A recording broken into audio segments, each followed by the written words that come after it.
আসসালামু আলাইকুম। এসএসসি 2026 ব্যাচের শিক্ষার্থীবৃন্দ সবাইকে স্বাগত জানাচ্ছি বাংলা ডিজিটাল একাডেমি থেকে। আমরা ক্রিয়াপদ নিয়ে আলোচনা করছি এবং ক্রিয়াপদের ক্ষেত্রে আজকে আমরা পর্ব 3 নিয়ে আলোচনা করব। পর্ব 3-এর ক্ষেত্রে আমরা বলছি যে ক্রিয়াপদের যে ধরন রয়েছে সেটি হচ্ছে গঠন বিবেচনায়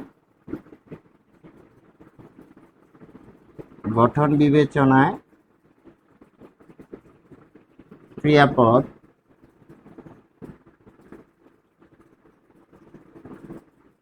সেটি আসলে কত ধরনের। গঠন বিবেচনায় ক্রিয়াপদকে আমরা পাচ্ছি যে 5 ধরনের ক্রিয়াপদ। প্রথমে আমরা পাচ্ছি সরল ক্রিয়া। সরল ক্রিয়া কাকে বলে? একটি মাত্র পদ দিয়ে যে ক্রিয়াপদ গঠিত হয়, একটি মাত্র পদ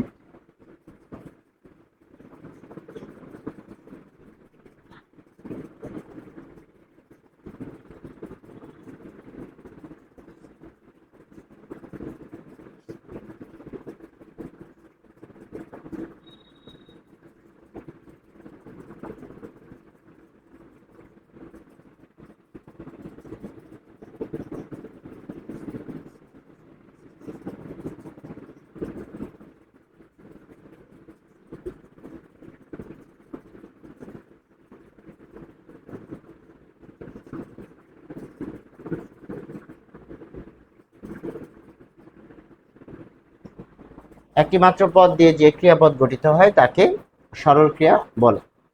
তাহলে আমরা প্রথম পর্বে পড়েছিলাম যে ক্রিয়াপদের ক্ষেত্রে ভাব প্রকাশের দিক থেকে একটি ধরন ছিল ভাব প্রকাশ।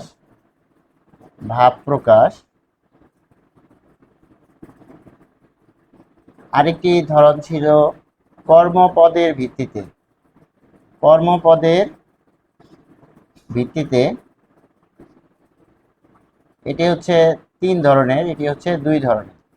এবং এখানে আমরা পাচ্ছি গঠন বিবেচনায় ক্রিয়াপদ 5 প্রকার। তাহলে গঠন শব্দটার দিকে আমাদের খেয়াল করতে হবে যে গঠন বলতে আমরা কি বুঝতে পারছি। ক্রিয়াপদ যে গঠিত হচ্ছে সেই বিষয়টি এখানে গঠন বিবেচনায় ক্রিয়াপদ। আর এখানে ছিল ক্রিয়াপদ কি ভাব প্রকাশ করছে সেটি ভাব প্রকাশের দিক থেকে। আর এখানে ছিল কর্মপদের ভিত্তিতে, অর্থাৎ ক্রিয়া যে ব্যবহৃত হচ্ছে তাকে যখন কি বা কাকে দ্বারা প্রশ্ন করছি তখন যদি আমরা উত্তর পেয়ে থাকি সেটিকে আমরা কর্মপদ বলছি। যদি একটি উত্তর পেয়ে থাকি তাহলে একটি কর্মপদ দেখা যাচ্ছে সকর্মক, আর যদি উত্তর না পেয়ে থাকি তাহলে সেটি অকর্মক ক্রিয়া, এবং যদি দুটি কর্ম পেয়ে থাকি তাহলে সেটি দ্বিকর্মক ক্রিয়া। এখন গঠন বিবেচনায় যখন আমরা বলছি, অর্থাৎ একটা ক্রিয়াপদ কিভাবে গঠিত হচ্ছে, স্ট্রাকচারটা কি। যেমন আমার হাতে এই মার্কারটি রয়েছে, এই মার্কারটি একটি যদি বলি এটা উৎস কোথা থেকে এসেছে, উৎসগত দিক বিবেচনায় এটি কোনো দেশ থেকে যদি আসে, চায়না থেকে আসলে তাহলে এটা চাইনিজ কলম, মেড ইন বাংলাদেশ হতে পারে, অনেক কিছুই হতে পারে, মেড ইন জাপান হতে পারে, এরকম এটি হচ্ছে সোর্স বা উৎস থেকে। কিন্তু যখন আমরা বলছি যে এটির গঠন বিবেচনায় এই কলমটি কিরকম, তখন এটার আমার যে রাসায়নিক বিশ্লেষণ করে দেখতে হবে যে এর মধ্যে কি কি উপাদান ব্যবহৃত হয়েছে, বা এখানে যদি আমরা খেয়াল করি স্ট্রাকচারটা কিরকম, এটি তৈরি করতে ডিজাইনটা কিরকম, এর মধ্যে আসলে কার্বন লাগবে, প্লাস্টিক লাগবে, ঠিক এরকম। তাহলে ক্রিয়াপদ গঠন বা স্ট্রাকচারের দিকটি আমাদের খেয়াল করতে হবে যে স্ট্রাকচার বা গঠন বিবেচনায় ক্রিয়াপদ 5 ধরনের, এবং এই 5 ধরনের ক্রিয়াপদের ক্ষেত্রে আমরা প্রথমেই পাচ্ছি যে সরল ক্রিয়া। এবং সরল ক্রিয়ার ক্ষেত্রে আমরা কি পাচ্ছি, একটি মাত্র পদ দিয়ে যে এবং কর্তা এককভাবে ক্রিয়াটি সম্পন্ন করে, একটি মাত্র পদ দিয়ে যে ক্রিয়াপদ গঠিত হয়, এবং কর্তা এখানে একটু খেয়াল করতে হবে যে এক্ষেত্রে কর্তা বা সাবজেক্ট এককভাবে যে কাজ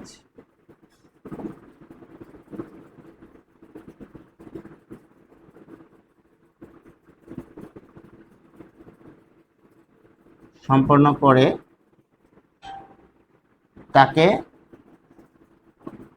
আমরা বলছি যে সরল ক্রিয়া। ফলে এটি আমরা মাথায় রাখবো যে কর্তা এককভাবে কাজ সম্পাদন করবে এবং একটি মাত্র পদ দিয়ে একটি মাত্র পদ। এখানে আমরা যখন অন্যান্য গঠন পড়ব তখন কিন্তু দেখব যে একের অধিক পদ থাকতে পারে, যেমন যৌগিক ক্রিয়ার ক্ষেত্রে একের অধিক পদ থাকে, অসমাপিকা থাকে এবং সমাপিকা ক্রিয়া থাকে। ফলে সরল ক্রিয়াতে একটি মাত্র পদ থাকবে এবং এক্ষেত্রে আমরা উদাহরণ দেখছি যে সে লিখছে, সে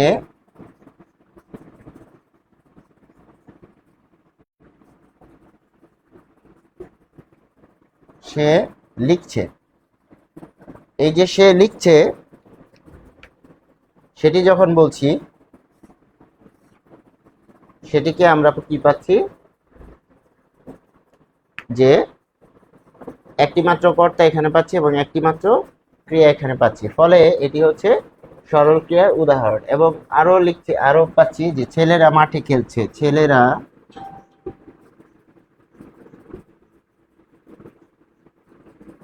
মাঠে খেলছে। ফলে এই যে ছেলেরা মাঠে খেলছে এটি যখন বলছি তখন এই যে খেলছে এটি হচ্ছে সরল ক্রিয়া, আর এই যে ছেলেরা ফাংশন করছে এটি হচ্ছে সাবজেক্ট।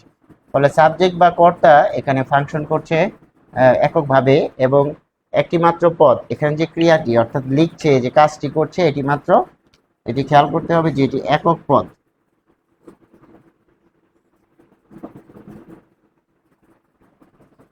আশা করি আমরা এটা ধরতে পেরেছি। একটি মাত্র পদ দিয়ে যে ক্রিয়াপদ গঠিত হয় এবং কর্তা এককভাবে যে কাজটি করে সেটিকে আমরা বলছি সরল ক্রিয়া। এরপর আমরা পড়ব যে প্রযোজক ক্রিয়া। প্রযোজক ক্রিয়া কি?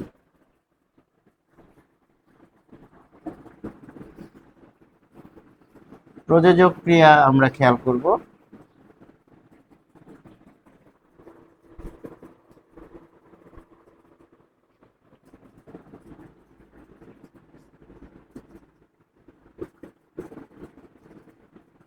কর্তা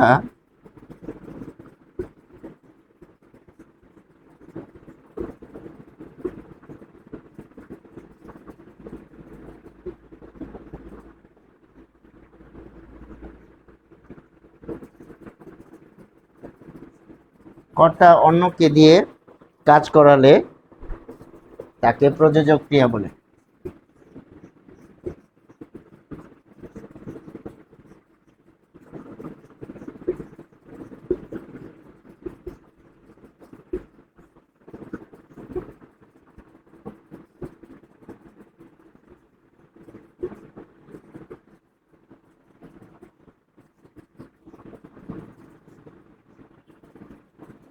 যেমন মা শিশুকে চাঁদ দেখাচ্ছেন।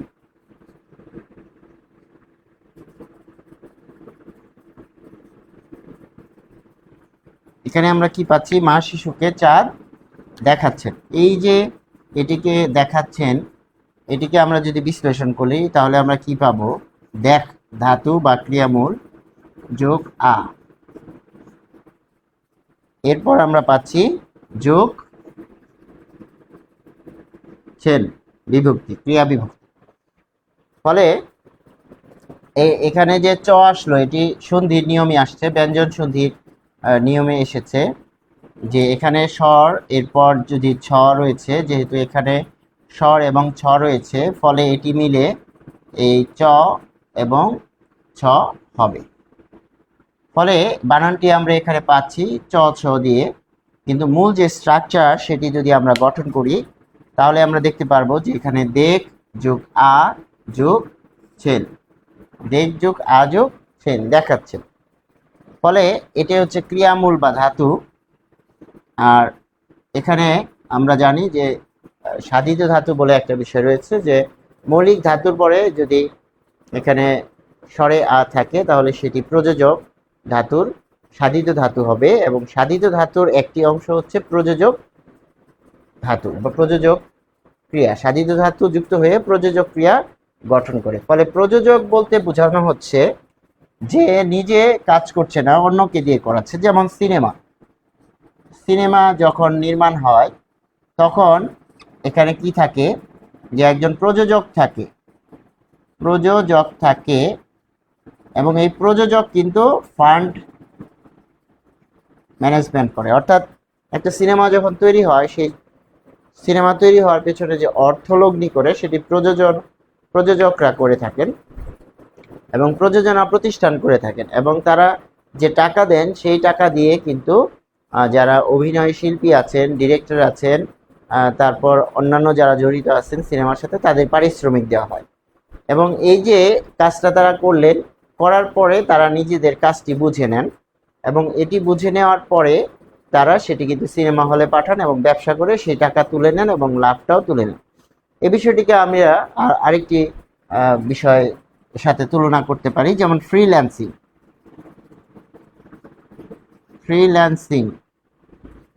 ফ্রিল্যান্সিং কি আসলে? আমরা যখন অন্যের হয়ে কাজ করি, ফ্রিল্যান্সিংয়ে কি করি, একজন আমাকে একটা কাজ দেয়, কাজটা তিনি নিজে করেন না বা পারেন না, ফলে কাজটা আমাদের দিয়ে করিয়ে নেন, আমরা তার হয়ে কাজটা করি, বিনিময়ে পেমেন্ট পেয়ে থাকি। তাহলে এখানে কি পাচ্ছি? কাজটা কি যিনি দিয়েছেন তিনি কি নিজে করছেন? নিজে করছেন না, আমরা করছি।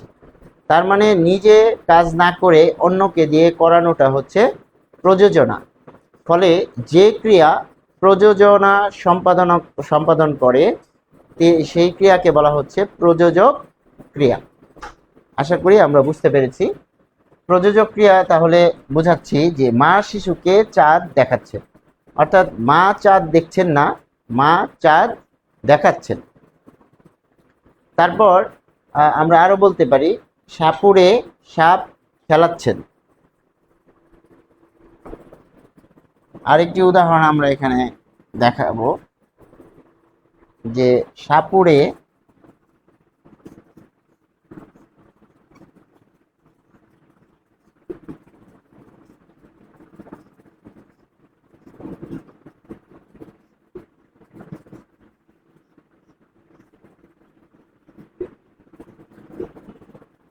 সাপুড়ে সাপ খেলাচ্ছেন। এই যে দেখাচ্ছেন আর খেলাচ্ছেন, তাহলে এটি হচ্ছে খেল ধাতু যোগ আ যোগ ছেন, এবং এটা মিলে হচ্ছে চ ছ। ফলে এই যে খেলাচ্ছেন, এই যে ক্রিয়াটি, এক্ষেত্রে আমরা দেখতে পাচ্ছি স্বরে আ রয়েছে। প্রযোজক ক্রিয়াতে অবশ্যই স্বরে আ যুক্ত থাকবে, কারণ অপরকে দিয়ে যখন কাজ করাবো তখন স্বরে আ চলে আসবে। যেমন লিমন চাঁদ দেখছে, যদি বলি লিমন চাঁদ দেখছে, তখন কিন্তু লিমন নিজে দেখছে, কিন্তু যখন বলছি লিমন ভাইকে চাঁদ দেখাচ্ছে, দেখছে আর দেখাচ্ছে এর মধ্যে কিন্তু পার্থক্য রয়েছে। যখন আমরা বলছি দেখছে তখন সে সরাসরি জড়িত, সে নিজে কাজটি করছে, কিন্তু যখন বলছি দেখাচ্ছে তখন কিন্তু সে অপরকে এখানে যুক্ত করে ফেলেছে, অন্যজন এখানে জড়িত রয়েছে। ফলে প্রযোজক ক্রিয়া বলতে আমরা বুঝতে পারছি যে ক্রিয়া অন্যকে দিয়ে কাজ করাচ্ছেন সেটি প্রযোজক ক্রিয়া। যেমন মা শিশুকে চাঁদ দেখাচ্ছেন, আবার সাপুড়ে সাপ খেলাচ্ছেন। তারপর আমরা আরো বলতে পারি তিনি আমাকে দিয়ে কাজটি করাচ্ছেন, তিনি নিজে করছেন না, আমাকে দিয়ে কাজটি করাচ্ছেন। তিনি আমাকে গান শোনাচ্ছেন, এবং গান শুনছেন যদি বলি তাহলে একরকম হবে, আবার যখন বলছি তিনি গান শুনছেন তখন কিন্তু আরেক রকম হবে, মানে গান শোনাচ্ছেন। তাহলে গান শুনছেন একটি বিষয়, গান শোনাচ্ছেন সেটি আরেকটি বিষয়। যখন শোনাচ্ছেন তখন কিন্তু সেটি প্রযোজক ক্রিয়া, কিন্তু যখন গান শুনছেন তখন সেটি প্রযোজক ক্রিয়া নয়। ফলে প্রযোজক ক্রিয়া হতে হলে অবশ্যই এখানে এই স্বরে আ থাকতে হবে। এর সাথে পার্সন অনুযায়ী কি হবে? বিভক্তি হবে। যেমন যদি বলি সে আমাকে গান শোনাচ্ছে, তখন কিন্তু ছেন হবে না, সে থাকার কারণে কি হবে? সে হবে। তারপর আমরা যদি বলি যে আপনি গান শোনাচ্ছেন, তাহলে আপনি বললে ছেন। এরকম পার্সন বা পুরুষের সাথে কিন্তু বিভক্তির পরিবর্তনটা হবে, কিন্তু ক্রিয়ামূল বা ধাতু এর সাথে কিন্তু এ স্বরে আ এটা কোনোভাবেই পরিবর্তন হবে না। তাহলে কি দাঁড়ালো? প্রযোজক ক্রিয়া বলতে আমরা বুঝতে পারছি যে ক্রিয়া নিজে করছে না কিন্তু অপরকে দিয়ে কাজটি করিয়ে নিচ্ছে। যেমন ফ্রিল্যান্সিং, বা ধরেন আপনার বাসায় রং করা হবে, আপনি নিজে রং করছেন না, মিস্ত্রি দিয়ে রং করাচ্ছেন। একটা টেবিল বানাবেন, আপনি নিজে বানাচ্ছেন না, টেবিল বানিয়ে নিচ্ছেন। তারপর দেখা যাচ্ছে কোনো কাজ বা কোনো একটা বিষয় সম্পাদন করিয়ে নিচ্ছেন, অন্যকে দিয়ে করিয়ে নেওয়া, সেটি হচ্ছে প্রযোজক ক্রিয়া। এরপর আমরা যেটি দেখব যে নাম ক্রিয়া।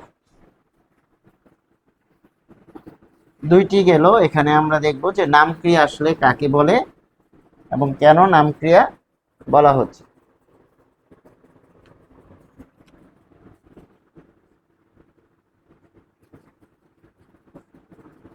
নাম ক্রিয়া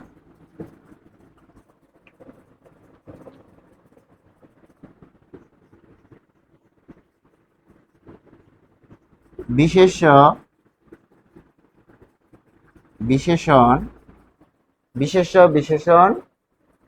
বা ধনাত্মক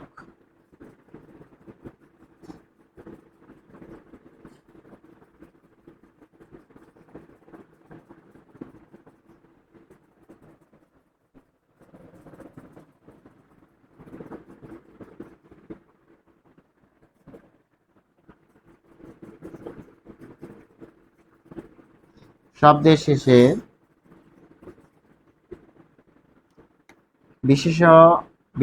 বিশেষণ বা ধনাত্মক শব্দের শেষে আ বা আনু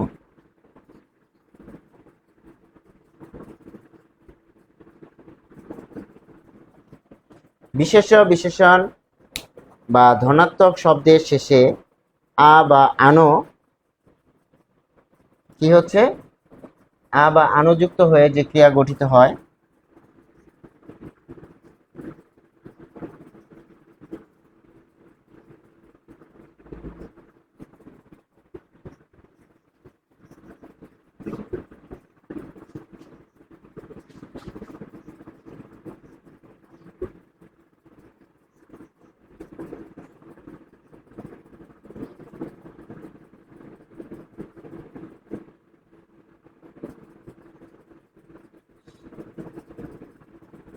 বিশেষণ বা ধনাত্মক শব্দের শেষে আ বা আনুযুক্ত হয়ে যে ক্রিয়া গঠিত হয় তাকে নাম ক্রিয়া বলে। ফলে এখানে খুব গুরুত্বপূর্ণ বিষয় হচ্ছে, এখানে তিনটি বিষয় রয়েছে। এক, বিশেষ্য; দুই, বিশেষণ; আর তিন হচ্ছে ধনাত্মক শব্দ। ধনাত্মক শব্দ কোনগুলো আমরা বলবো একটু পরেই। তাহলে এখানে তিনটি বিষয় পাচ্ছি, যে বিশেষণ বা ধনাত্মক শব্দের শেষে আ বা আনু প্রত্যয় যুক্ত হয়ে যে ক্রিয়া গঠিত হয় তাকে নাম ক্রিয়া বলে। যেমন আমরা দেখছি, জবাই করা মুরগি উঠানে ছটফটায়।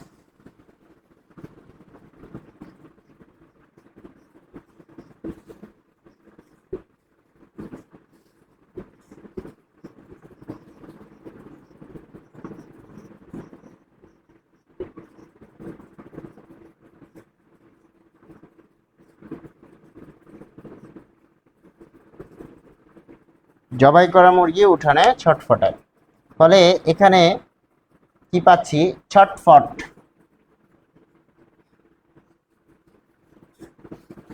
ফট যোগ আ।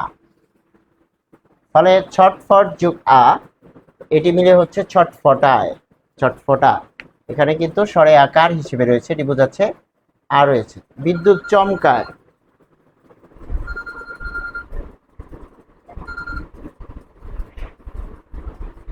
বিদ্যুৎ চমকায়। তাহলে বিদ্যুৎ চমকানো,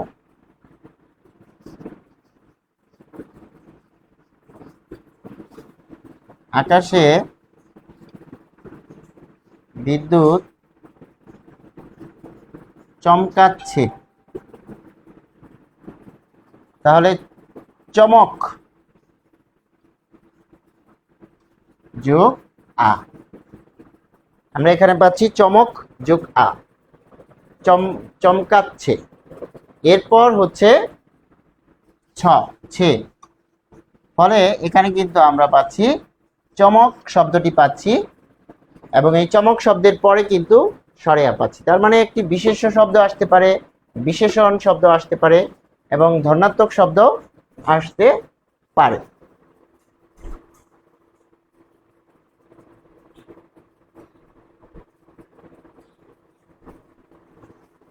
মূলত নাম ক্রিয়ার ক্ষেত্রে আমাদের কিন্তু এই তিনটি বিষয় দেখতে হবে। ধনাত্মক শব্দগুলো কোনগুলো আমরা বলছি, যে যেমন শন শন, আমরা একটু খেয়াল করব যে ধনাত্মক শব্দ কোনগুলো সেটি আমরা দেখি।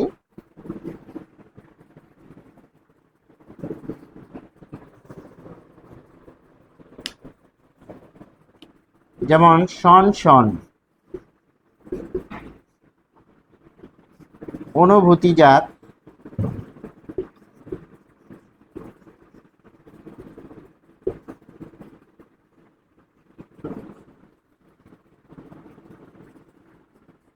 অনুভূতিজাত। তারপর দেখা যাচ্ছে যে ধ্বনি, বিভিন্ন রকম ধ্বনির শব্দ,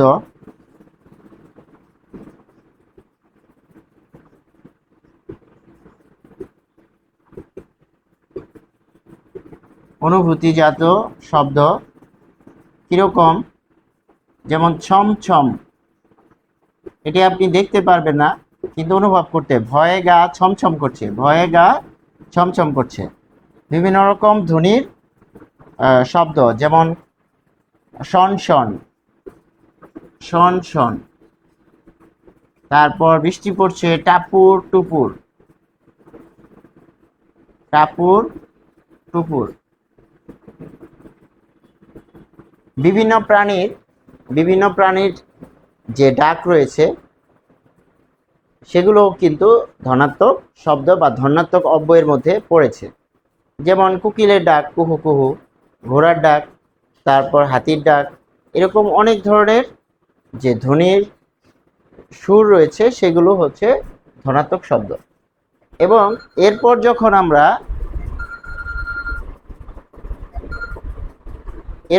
কি পাচ্ছি, যে এখানে আমরা পাচ্ছি যে এরপর স্বরে আ যুক্ত হচ্ছে, তার মানে বিশেষ্য, বিশেষণ এবং ধনাত্মক অব্যয় বা অনুকার অব্যয়। এরপর আমরা পাচ্ছি যে এরপর যদি স্বরে আ যুক্ত হয় বা আনযুক্ত হয় তাহলে সেটি নাম ক্রিয়ার মধ্যে পড়বে।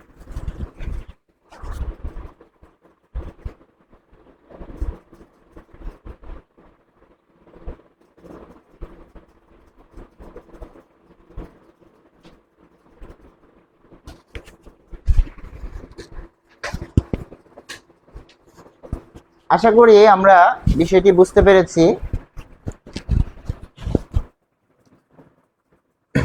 যে বিশেষ্য, বিশেষণ, ধনাত্মক শব্দের পরে আ বা আনো এখানে চলে আসবে এবং আনো আসার পরে দেখা যাচ্ছে যে আমরা এই যে ক্রিয়াটি পাচ্ছি সেটি হচ্ছে নাম ক্রিয়া। তাহলে তিনটি বিষয় এখানে আমরা পেলাম। নাম ক্রিয়ার পরে আমরা পাচ্ছি যে সংযোগ ক্রিয়া,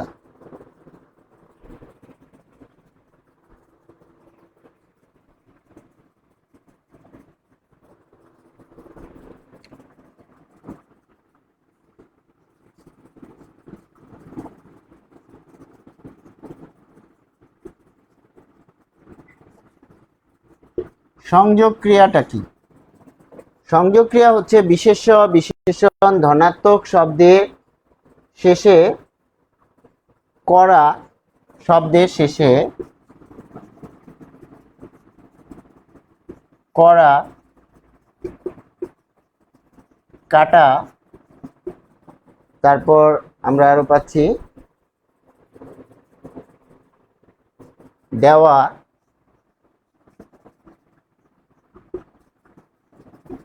ধরা, পাওয়া, খাওয়া, মারা প্রভৃতি ক্রিয়া,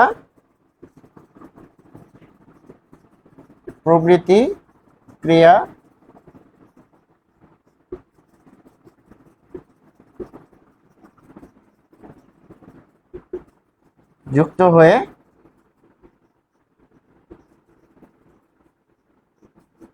সংযোগ ক্রিয়া গঠিত হবে। ফলে সংযোগ ক্রিয়াতে আমরা কি পাচ্ছি যে বিশেষ্য যোগ করা, বিশেষ্য যোগ কাটা ইত্যাদি বা বিশেষণ, এগুলোর পরে এই যে ক্রিয়াগুলো আছে এগুলো থাকবে। তাহলে দুইটা শব্দ মিলে কিন্তু এখানে ক্রিয়াপদটা সংযোগ ক্রিয়া নামকরণটা হবে। কিরকম? যেমন সাঁতার কাটা, সাঁতার কাটা, সাঁতার কাটা। এরপর আমরা পাচ্ছি বিপদ কাটা,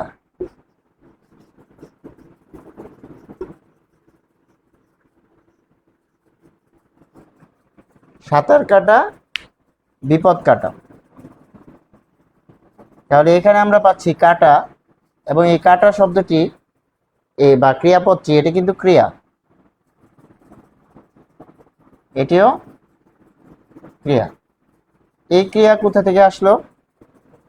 যে এই ক্রিয়া কার পরে আসলো এটি খেয়াল করতে হবে, সাঁতার। ফলে এখানে আমরা কি পাচ্ছি যে সাঁতার একটি শব্দ, সেটি হচ্ছে বিশেষ্য। তাহলে বিশেষ্য প্লাস এই যে কাটা ক্রিয়া, আর এখানে হচ্ছে বিপদ কাটা। ফলে বিশেষ্য বা বিশেষণ বা ধনাত্মক অব্যয় এগুলোর পরে যেটি নাম ক্রিয়া ছিল, নাম ক্রিয়ার ক্ষেত্রে কিন্তু সরেয়া ছিল। পার্থক্যটা আসলে কোন জায়গায়? পার্থক্যটা আমাদের খেয়াল করতে হবে। পার্থক্যটা হচ্ছে স্বরে আ থাকলে বিশেষ্য, বিশেষণ এবং ধনাত্মক অব্যয়ের পর যদি স্বরে আ থাকে তাহলে সেটি নাম ক্রিয়া হবে। আর বিশেষ্য, বিশেষণ এবং ধনাত্মক অব্যয়ের পরে যদি অন্য আরেকটি ক্রিয়া থাকে তাহলে সেটি কিন্তু সংযোগ ক্রিয়া হবে। এবং সংযোগ ক্রিয়া আমরা কোনটিকে বলবো? এই যে মূল অংশটা, সেটিকে আমরা কিন্তু সংযোগ ক্রিয়া বলবো। এই যে অংশটাকে আমরা সংযোগ ক্রিয়া বলবো। তার মানে এই পুরো অংশটা, দুটো শব্দ মিলে পুরো অংশটাকে আমরা সংযোগ ক্রিয়া বলতে পারি। ঠিক আছে? এরপর আমরা কিছু আরো উদাহরণ দেখব। যেমন গান করা, গান করা, গান করা। এরপর আমরা দেখব যে রাজি হওয়া,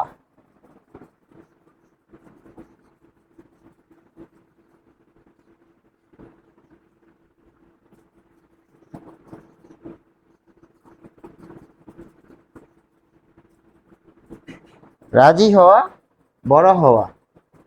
তারপর লজ্জা পাওয়া,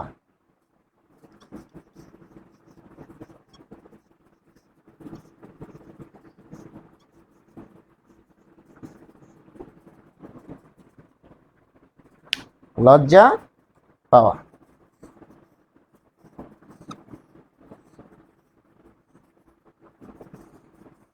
ফলে এখানে আমরা পাচ্ছি এই যে পাওয়া, এই ক্রিয়াপদ, রাজি হওয়া, তারপর সাঁতার কাটা, এরকম অনেক ধরনের ক্রিয়াপদই আমরা পাচ্ছি। কিন্তু সেই ক্রিয়াপদের পূর্বে অবশ্যই বিশেষ্য থাকতে হবে, বিশেষণ থাকতে হবে, ধনাত্মক শব্দ থাকতে হবে। আশা করি আমরা বুঝতে পারছি। তাহলে বেসিক যে পার্থক্য, মৌলিক যে পার্থক্য সংযোগ ক্রিয়া এবং নাম ক্রিয়ার মধ্যে, সেটি কিন্তু আমাদের খেয়াল করতে হবে। যখন আমরা সংযোগ ক্রিয়া বলতে যাব তখন অবশ্যই দুইটা শব্দ এখানে থাকবে, কোনো একটাকে কিন্তু বলা যাবে না। আবার যখন আমরা বিশেষ্য, বিশেষণ, ধনাত্মক অব্যয়ের পরে স্বরে আ বা আনো পাবো তখন সেটি হবে নাম ক্রিয়া। ফলে সংযোগ ক্রিয়া বলতে এই পুরো পোর্শনটা, পুরো অংশটাকে কিন্তু এখানে রয়েছে, এই পুরো অংশটাকে কিন্তু লজ্জা পাওয়া, এই পুরো অংশটাকে বোঝাবে। আশা করি আমরা বুঝতে পেরেছি। এবং সর্বশেষ যে অংশটুকু আমরা দেখব সেটি হচ্ছে যৌগিক ক্রিয়া। তাহলে যৌগিক কথাটা এখানে খেয়াল করতে হবে। যৌগিক ক্রিয়া নামের মধ্যেই কিন্তু এটি হচ্ছে 5 নাম্বার।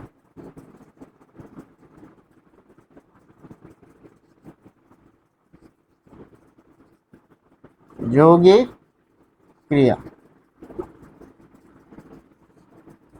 যৌগিক ক্রিয়া আমরা বলতে কি বুঝি? যখন অসমাপিকা ক্রিয়া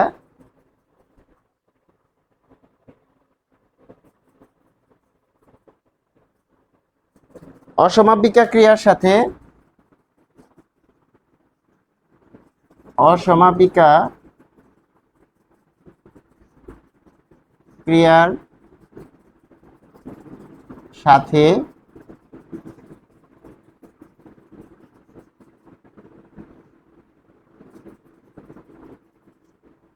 সমাপিকা ক্রিয়া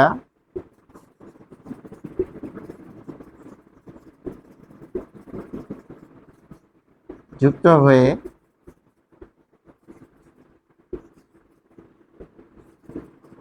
যে ক্রিয়াপদ গঠিত হয়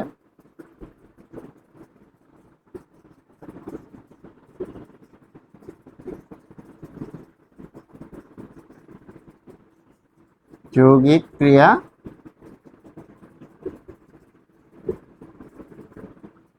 বলে।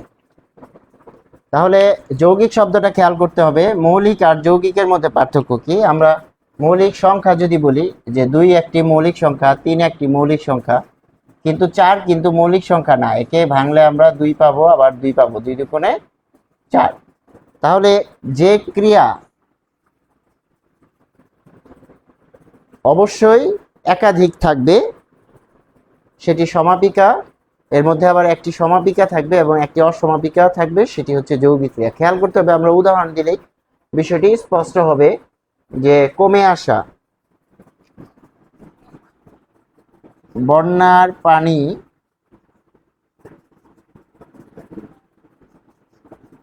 কমে আসবে। আচ্ছা, যখন এই পুরো অংশটাকে আমরা নির্ধারণ করব বা এটার নিচে একটা দাগ দিয়ে রাখবো, তখন একে আমরা বলবো যৌগিক ক্রিয়া। যৌগিক।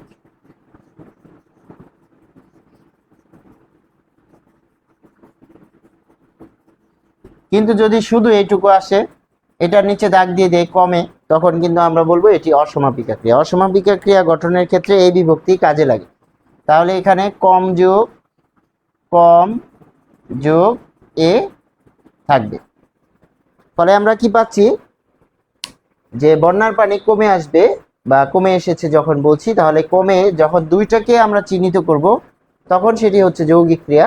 এর মধ্যে একটি হচ্ছে, যদি প্রশ্ন আসে যে শুধু কমে, এটি নিচে দাগ দিয়ে দেয়, এটি কোন ক্রিয়া, এটি হচ্ছে অসমাপিকা ক্রিয়া। আবার যদি বলে আসবে, নিচে দাগ দিয়ে দেয় যে এটি কোন ক্রিয়া, আসবে, তাহলে আসবে এটি কোন ক্রিয়া, তখন আমাকে বলতে হবে এটি হচ্ছে সমাপিকা ক্রিয়া।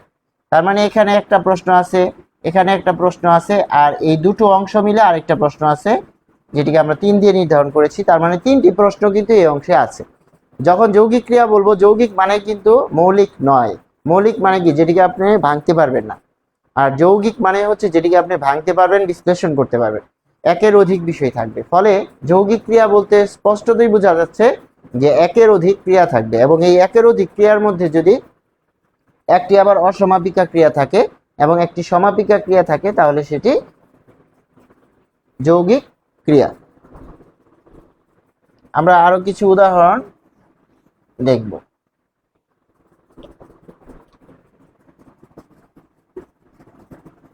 তাকে যৌগিক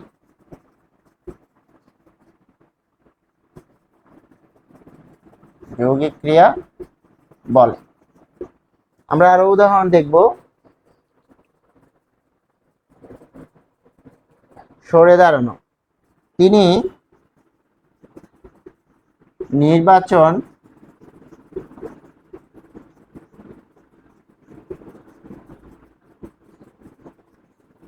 থেকে সরে দাঁড়ালেন।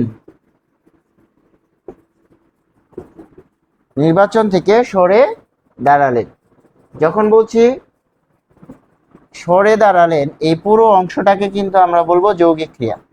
আর যদি সরে নির্বাচন থেকে সরে এরপর কি আমার জানতে ইচ্ছা করে, তখন কিন্তু আমি কিছু জানতে পারছি না। এই যে জানার আকাঙ্ক্ষা তৈরি করছে এই ক্রিয়া, তাই এটি হচ্ছে অসমাপিকা। আর এটি হচ্ছে সমাপিকা। কিন্তু এই দুই পুরো অংশটা মিলে হচ্ছে যৌগিক ক্রিয়া। যৌগিক। অর্থাৎ যৌগিক ক্রিয়া যখন বলবো তখন স্বরে দাঁড়ানো পুরোটাই কিন্তু যৌগিক ক্রিয়া। তারপর আরো বলতে পারি যে কথাটা বলে ফেলো, কথাটা বলে ফেলো।